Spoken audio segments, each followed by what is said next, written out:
Teologicamente, o seu podcast de teologia. Olá pessoal, sejam todos bem-vindos. Eu sou o John e estamos iniciando mais um podcast do Teologicamente. Olá pessoal, eu sou Débora Aline Alves, sou graduanda em Letras em Inglês, sou de Alagoas e a arte nada mais é do que uma extensão do atributo criativo de Deus. Muito bem, seja bem-vinda, Débora Aline. É um prazer ter você aqui com a gente no Teologicamente. Fica à vontade, viu? Muito obrigada, é uma honra estar aqui com você.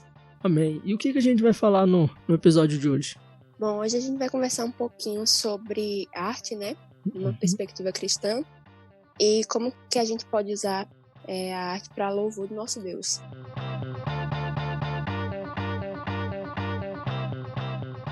Fala pra gente como que surgiu e o que significa o projeto Beat Lotus, é isso mesmo? Corrija se eu estiver errado. É Beat Lotus. Aí eu fiquei até treinando aqui. Eu falei, gente, eu falo Beat Lotus ou eu falo Beat Lotus? Falei, eu vou falar Beat Lotus porque sai mais bonito, né?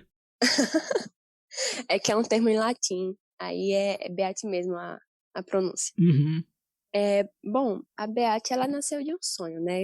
Eu sempre fui muito envolvida com arte desde pequena. Sempre mexi com vários tipos de expressão artística, né? Quando era pequena eu cantava e depois aprendi a desenhar. Eu sempre sonhei, assim, em ter algum tipo de trabalho nesse ramo. E aí, acabou que em 2020 meu pai acabou perdendo emprego e tal. E como um meio, né, para eu ter um pouquinho mais de renda, eu acabei criando esse projeto. Abri o projeto Beat Lotus como uma loja virtual. E aí tô vendendo um pouco das minhas artes, né? Ela tem um nicho cristão, né? A loja é bem cristã, assim, os produtos são voltados para o público cristão. E, além disso, eu pensei em escolher, né, esse tipo de coisa porque eu já tinha um pouco de experiência com isso. Então, eu pensei, nossa, eu tenho uma certa habilidade com isso, então vou trabalhar para que eu tenha um pouco mais de renda com esse trabalho, né, com esse tipo de venda. Então, eu abri a Beat Lotus e tô aí trabalhando há 6 meses com a loja. Graças a Deus tem dado muito certo. Mas o que significa Beat Lotus? Então, o termo Beat, ele significa bendito. Então, eu coloquei no plural, né? Beat. É um termo em latim que varia do beatum. E aí ficou Beat, benditas lotus, né? Traduzindo assim ao pé da letra. E eu coloquei esse nome basicamente por causa do significado oriental, né? Da flor de lótus. Uhum. Falou muito ao meu coração sobre a morte do velho homem, né? Quando você vai olhar lá o que significa a flor de lótus para os orientais, principalmente para os japoneses, a gente vê que tem uma relação. Se você olhar por uma perspectiva cristã, logicamente, você vai ver uma relação entre a morte do velho homem e o renascimento para Cristo. Porque a flor de lótus, ela, todas as noites, ela sucumbe às águas e ela fica lá passando a noite na lama dos lagos, das lagoas. E quando o dia nasce, de novo, ela ressurge, limpa. Isso falou muito ao meu coração sobre o batismo. Aí eu pensei, nossa, é basicamente a vida de todo cristão, né? A gente cai, levanta e é purificado por Cristo, então eu vou colocar esse nome. E aí ficou Beat Lotus, eu escolhi o termo latim porque ficava mais bonitinho. Nossa, mas muito legal e muito bem pensado. Eu particularmente não teria uma ideia dessa, eu não teria uma imaginação dessa. Muito legal. E o seu projeto, ele trabalha muito com arte, né? Como a gente pode ver. Explica pra gente, Débora Aline, o que é arte para você? Ou o que é arte, né? A arte, a gente pode ver que na sociedade pós-moderna, né, que a gente vive, a arte, ela perdeu um pouco do seu significado, né? A gente vê que a arte, ela tem agora um significado bem abstrato, não é bem definida, porque hoje em dia tudo é arte, e acaba que nesse tudo ser arte, né, acaba que nada é arte propriamente dito. Por que eu falo isso? Porque se a gente fizer um pouquinho de esforço, a gente vai achar uma definição vinda até do dicionário. A gente tem que ser humilde para admitir que a arte, ela sim tem um significado objetivo e ela tem um significado próprio, né, da palavra. E aí, a gente vê, por exemplo, no dicionário mesmo, que a arte é uma capacidade de expressar, né? Uma capacidade de se expressar, de expressar uma ideia que você tem através de algum tipo de trabalho que você faz. Você vai empregar um material para expressar a ideia que você tem. E a partir daí a gente vê que a arte ela não é tão abstrata assim em seu significado. Uma outra forma da gente ver também a definição da arte, né, como sendo arte propriamente dita, é olhar para a obra do grande artista, né, que é Deus. Uhum. Se a gente olhar, fizer um esforço para olhar a criação, a gente vai ver a grande variedade de obras do Senhor, e a gente vai ver o caráter criativo de Deus nessas obras. E a gente pode extrair os valores do próprio Senhor como artista para poder produzir arte depois, né? Eu gosto muito de uma definição que o pastor Felipe Fontes dá sobre arte, que ele fala que é o exercício e o produto da criatividade humana, que resulta na expressão da beleza na realidade, que no fim das contas é a beleza de Deus. Ou seja, a arte é uma forma de expressão inerente ao ser humano e tem como objetivo expressar a beleza de Deus. E isso é arte. Sim, sim. E apesar dessa definição que você deu, a gente poderia falar também que nós sabemos que houve o pecado, né? O pecado ele entrou no mundo. Sim. E de certa forma também a gente poderia dizer que essa nossa visão pelo pecado, pela arte, né? A maneira de produzir arte também, ela ficou distorcida, né? Ela ficou manchada. Sim. Em relação a isso. Você poderia falar um pouco sobre isso pra gente? Sim. Como tudo, né, depois da queda foi manchado pelo pecado, a produção de arte também foi, a produção de cultura. E aí a gente pode até falar um pouquinho mais na frente sobre a questão do mandato cultural. O mandato cultural, ele enxerga, né, que tudo pode ser redimido na sociedade. Uhum. Através de uma ótica cristã, né? A gente tem a cosmovisão cristã que nos ensina que tudo é para a glória de Deus, a gente vive uma vida para a glória de Deus, uma vida corundeu, e isso significa que a gente pode sim atuar sobre a realidade de forma que a graça comum do Senhor possa redimir também. Mesmo que seja um trabalho secular, a gente pode redimir essa realidade através da graça, né? A graça do Senhor nas nossas vidas. Sim. Esses tempos atrás eu estava vendo um vídeo, esses vídeos que geralmente viraliza na internet, e um rapaz, ele pegou umas crianças, né, e pediu para que elas desenhassem ali numa tela bonita, e as crianças desenharam, fizeram vários rabiscos, e esse rapaz do vídeo, ele pegava uma pessoa aleatória na rua e pedia para ela avaliar aquela arte, né? Pedia para avaliar aquela obra. E a pessoa ficava algum tempo assim olhando para aquela arte, né? E ficava balançando a cabeça, né? Maneando a cabeça, assim, como se ela estivesse entendendo que realmente tivesse algo profundo ali naquele quadro, né? A gente vê muito isso, né? As pessoas vê alguns rabiscos e algumas formas e avaliam aquilo como se realmente fosse algo profundo. Nesse sentido, Débora Aline, por que você acha que nós devemos estudar sobre a arte? Então, John, a gente vê que, como você estava falando, né, teve uma distorção do que a gente pode enxergar como sendo arte. Primeiro por causa da queda, né, e segundo porque os valores da nossa sociedade foram invertidos. Então é importante a gente estudar arte, principalmente desde os primórdios, né? A gente tem já desde o Gênesis a arte do Senhor sendo exposta, né, na criação, mas a gente também precisa estudar a história da arte. Por quê? Porque existem padrões e existem tradições e técnicas que precisam ser mantidas.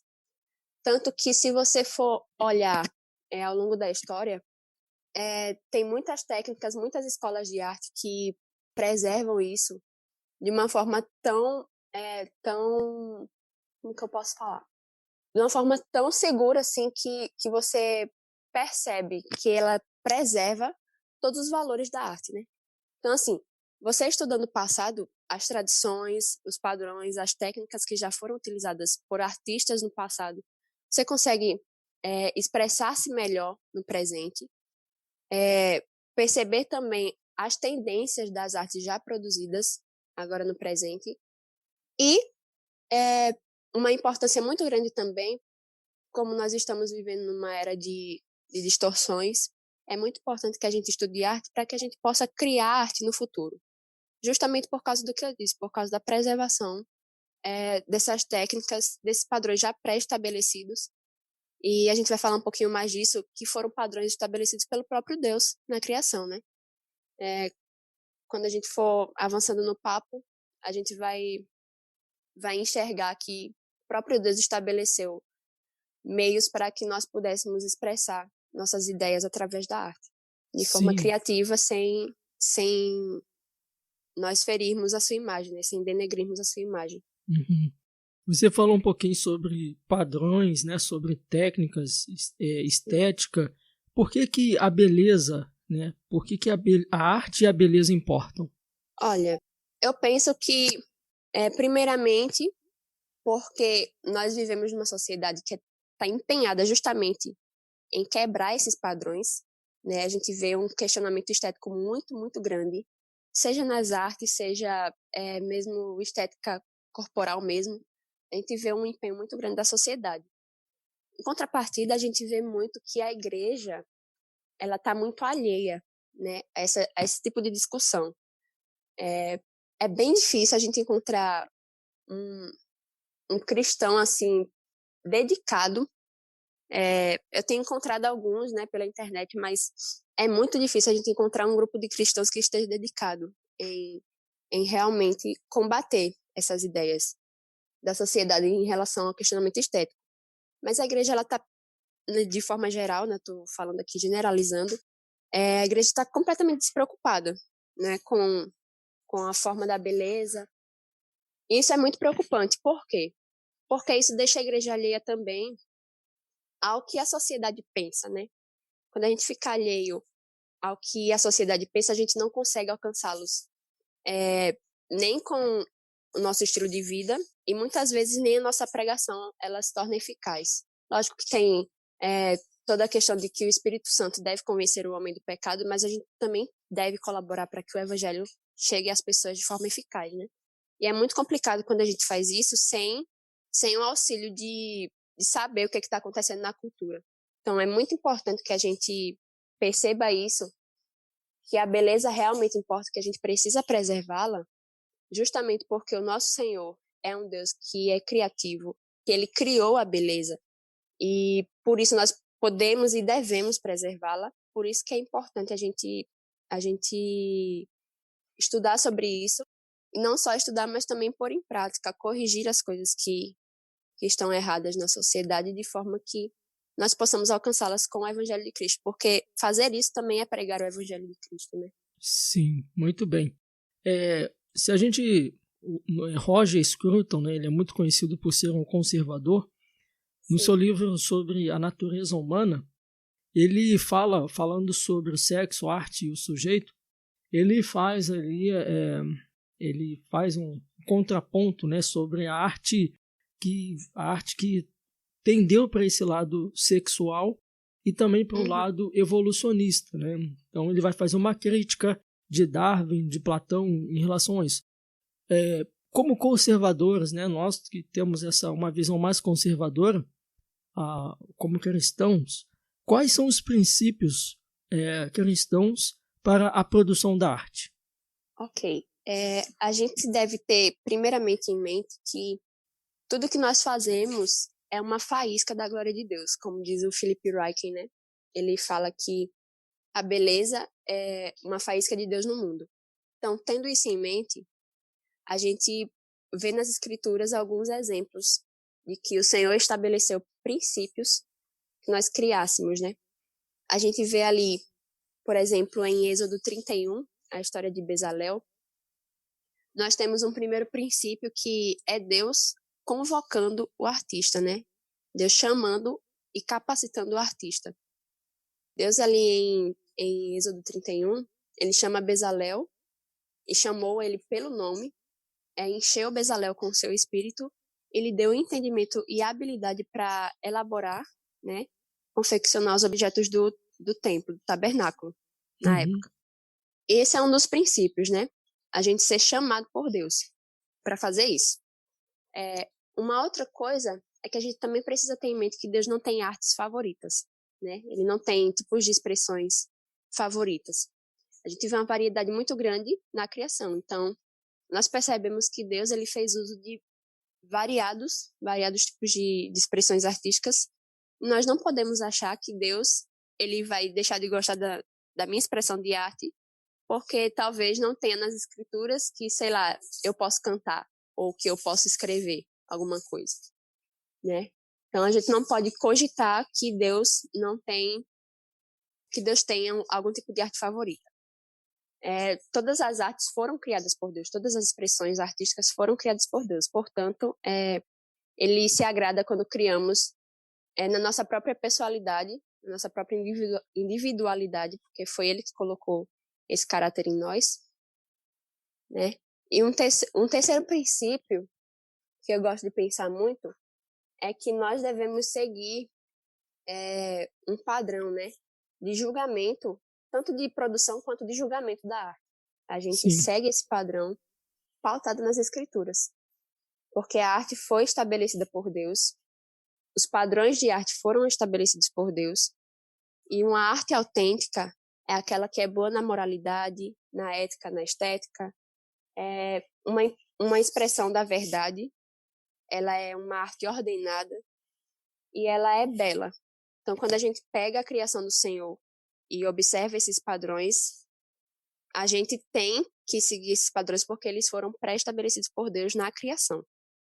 Esse é um terceiro princípio que a gente deve seguir para produzir arte, né, de maneira a glorificar a Deus. E uma quarta coisa é que, complementando essa terceira que eu falei, é que a gente também pode olhar para o tabernáculo e os objetos dele. Uma arte criada para a glória de Deus, uma arte que foi feita de forma cristã, né, com um caráter cristão, ela não pode ser produzida contra a vontade de Deus, no sentido de que contradiga aquilo que ele fala em sua palavra, né? A gente vê ali o tabernáculo e os seus objetos, nada ali foi criado por acaso, nada ali foi criado fora de ordem, sem sentido, sem um propósito específico. Deus instituiu detalhadamente, ele instruiu Bezalel como ele deveria fazer os objetos, como o tabernáculo deveria ser feito, para que serviriam os objetos, né? E um princípio último que rege todos esses que eu falei é de seguir os passos do Criador e imitá-lo, né? Nós fomos criados com um caráter criativo, por um Deus criativo, e ele decidiu compartilhar esse atributo conosco. Então, nós somos chamados para criar, sermos co-criadores junto com ele. Então, esses princípios que Deus chama, Deus ordena, Deus capacita, Deus guia, é aquele que vai produzir arte, e esses princípios devem nortear o artista que se propõe a criar para a glória de Deus. Amém. E a gente vai ver, Débora Aline, que a Bíblia, né, ela não é um livro que trata sobre de teoria estética, né? Ela Sim. não fala especificamente sobre isso, né? Mas ela nos oferece parâmetros, né, para avaliar o sentido da arte e o seu propósito. Por exemplo, Calvino, ele entendia que a arte e as demais coisas, né, que servem até mesmo para o uso comum e o conforto desta vida são dons de Deus, que é como você falou aqui anteriormente, né? Então, nós devemos usá-las de forma, a arte, né? Esse dom que Deus nos deu, de forma legítima, a fim de que o Senhor seja glorificado. E como nós podemos usar a arte para a glória de Deus? Então, primeiramente a gente tem que ter em mente que a gente não necessariamente precisa criar uma espécie de arte com um viés religioso, né? Com um sentido litúrgico da coisa. A gente não precisa necessariamente, como algumas igrejas fazem, convocar os artistas para pintarem no momento de culto. Não é essa a questão. Mas ainda assim, a gente pode glorificar a Deus, sim, exercendo o ofício artístico, por dois motivos, né? A gente não precisa fazer isso com viés religioso por dois motivos. Primeiro que o artista cristão, ele precisa criar expondo sua cosmovisão, né? Mas ele não precisa colocar lá Jesus na arte dele, por exemplo. Uhum. Que seria muito não seria individualista, sabe? Não teria um caráter da sua pessoalidade, sua personalidade incluso ali. Deus, ele quer que sejamos criativos? Sim. Quer que usemos isso para sua glória? Quer.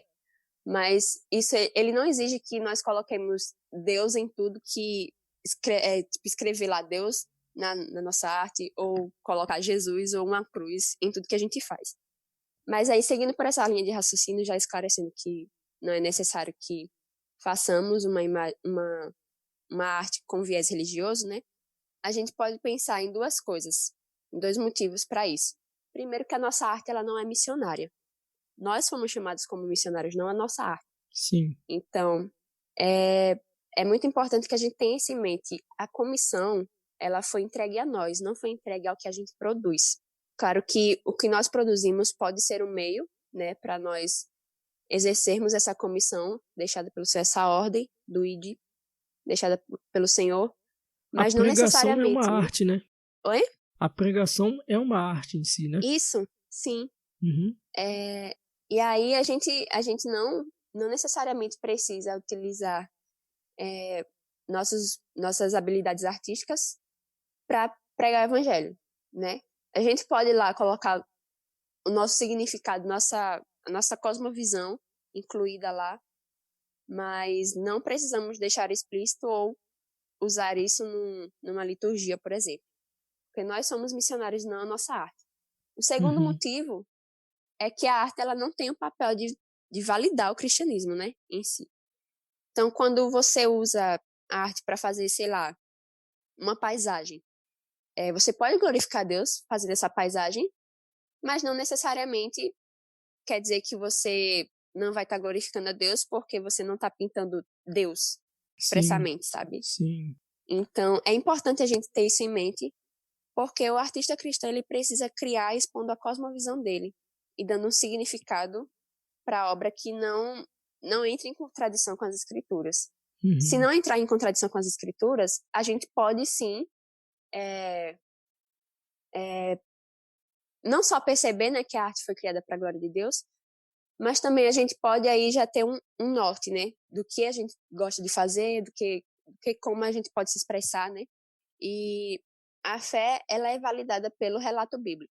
Então, a gente não necessariamente utiliza a arte para validar nossa fé, para provarmos que nós cremos em Deus, mas isso além, né, além desse meio, porque a arte é um meio de expressar isso, essa ideia, além desse meio que Deus nos deixou, muito mais do que isso, nós precisamos validar o nosso cristianismo não só com as coisas que nós produzimos, mas através da nossa conduta, que vai testemunhar né, acerca do que Paulo falou lá em Romanos 8,16, se eu não me engano, que fala que o Espírito testifica no nosso espírito que somos filhos de Deus. Então, a partir daí, a gente começa, né, a ter uma conduta cristã, e isso sim valida o nosso cristianismo, né?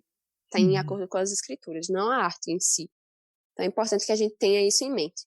E aí, partindo para a produção de arte propriamente dita, a gente tem uma influência cultural muito forte, né, da promoção de um cristianismo integral.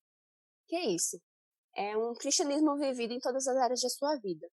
Como eu falei, você não precisa fazer arte com viés religioso, mas o seu cristianismo, a sua cosmovisão precisa estar incutida na sua arte, né, naquilo que você faz.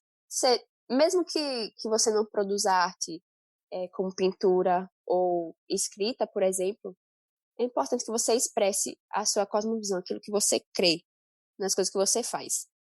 E isso vale para a vida inteira. Por isso que é um cristianismo integral, independente da sua profissão ou independente da área que você atua, você deve fazer isso, deve viver um cristianismo integral, porque o cristianismo ele não abrange só uma área da nossa vida, como, por exemplo, a área eclesiástica, comunitária.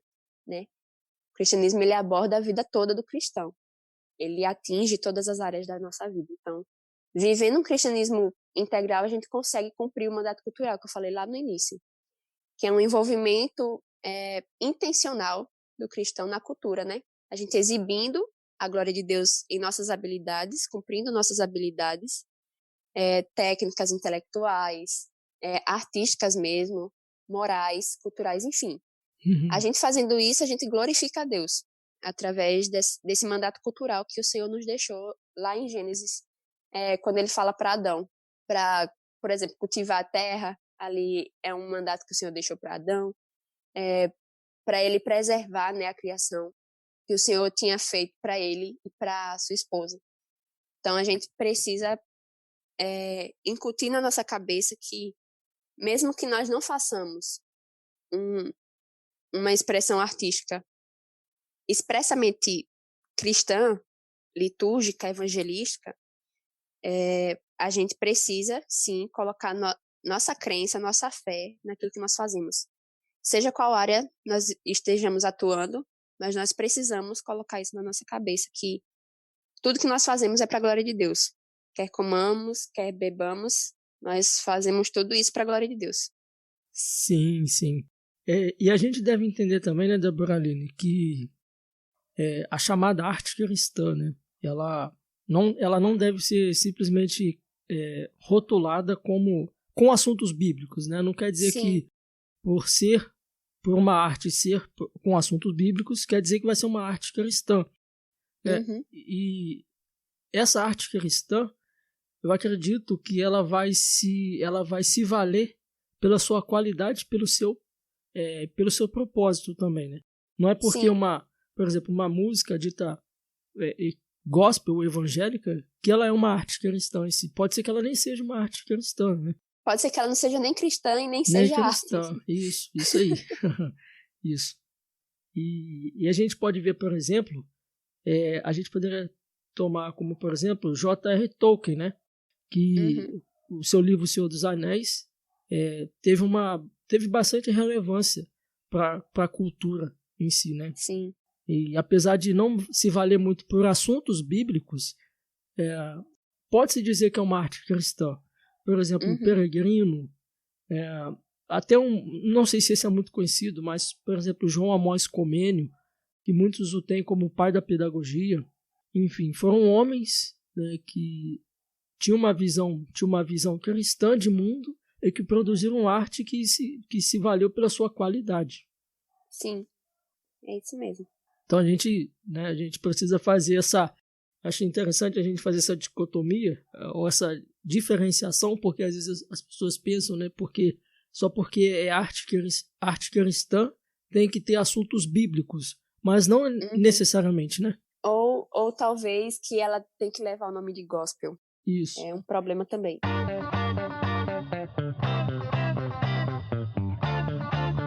Muito bem, Débora Aline, estamos chegando ao final desse episódio. Foi muito bom bater esse papo aqui com você, tá bom? Eu gostaria que você deixasse aí as suas considerações finais. Primeiramente, né, eu que agradeço o convite, mas finalizando aqui o nosso episódio, eu quero deixar uma mensagem, né, para aqueles que nos ouvem, que todos nós fomos chamados para criar, né, para sermos co-criadores de Cristo, com Cristo. E aí a gente tem que ter em mente que o Senhor, ele deve ser glorificado em tudo que nós fazemos. O Catecismo Maior de Westminster e o Catecismo Breve também, sua primeira pergunta faz o questionamento, né? Qual é o fim principal do homem? E em tudo que nós fazemos, aquela resposta é a resposta para a nossa vida, que é glorificar Deus e alegrar-se nele para sempre. Então, mesmo que você trabalhe em arte, né, com arte, ou mesmo que você trabalhe com outras coisas, que você esteja envolvido nisso para a glória de Deus. Você se dedique a fazer as coisas com o intuito de glorificar a Deus. Porque quando nós fazemos isso, não só o Senhor é glorificado, mas nós também somos santificados por meio disso, né? O Senhor nos santifica e santifica o nosso ego também, porque quando nós fazemos as coisas para a glória de Deus, o Senhor não permite que a gente se ensoberbeça, que a gente se exalte.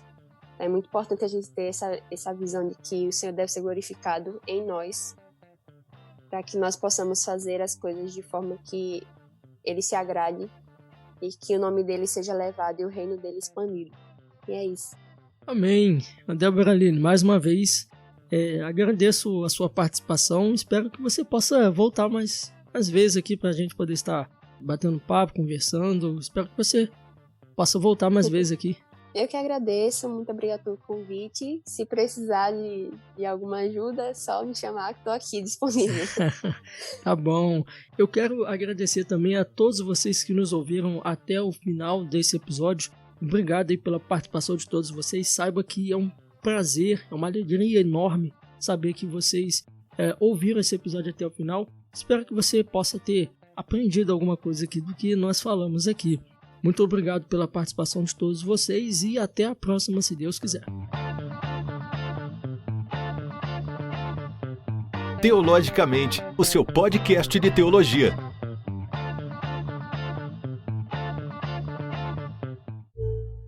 Olá, pessoal. Eu sou Débora Aline Alves. Eu graduo em Letras em Inglês. Sou de Nossa, errei tudo.